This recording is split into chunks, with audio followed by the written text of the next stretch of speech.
घमंड का सिर नीचा। एक गांव में उज्ज्वलक नाम का बढ़ई रहता था। वह बहुत गरीब था। गरीबी से तंग आकर वह गांव छोड़कर दूसरे गांव के लिए चल पड़ा। रास्ते में घना जंगल पड़ता था। वहां उसने देखा कि एक ऊंटनी प्रसव पीड़ा से तड़फड़ा रही है। ऊंटनी ने जब बच्चा दिया तो वह ऊंट के बच्चे और ऊंटनी को लेकर अपने घर आ गया। वहां घर के बाहर ऊंटनी को खूंटी से बांधकर वह उसके खाने के लिए पत्तों भरी शाखाएं काटने वन में गया। ऊंटनी ने हरी हरी कोमल कोम्पलें खाई। बहुत दिन इसी तरह हरे हरे पत्ते खाकर ऊंटनी स्वस्थ और पुष्ट हो गई। ऊंट का बच्चा भी बढ़कर जवान हो गया। बढ़ई ने उसके गले में एक घंटा बांध दिया, जिससे वह कहीं खोया न जाए।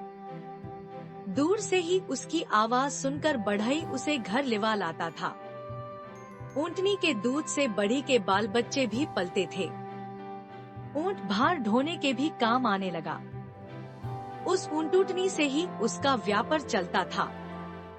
यह देख उसने एक धनिक से कुछ रुपया उधार लिया और गुर्जर देश में जाकर वहां से एक और ऊंटनी ले आया। कुछ दिनों में उसके पास अनेक ऊंटनियां हो गई। उनके लिए रखवाला भी रख लिया गया। बढ़ई का व्यापार चमक उठा। घर में दूध की नदियां बहने लगी। शेष सब तो ठीक था, किंतु जिस ऊंट के गले में घंटा बंधा था वह बहुत गर्वित हो गया था।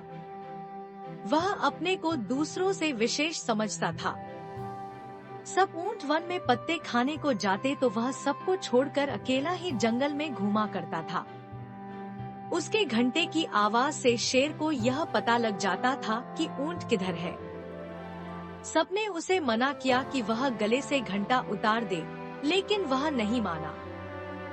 एक दिन जब सब ऊंट वन में पत्ते खाकर तालाब से पानी पीने के बाद गांव की ओर वापस आ रहे थे, तब वह सबको छोड़कर जंगल की सैर करने अकेला चल दिया। शेर ने भी घंटे की आवाज सुनकर उसका पीछा किया और जब वह पास आया तो उस पर झपट कर उसे मार दिया।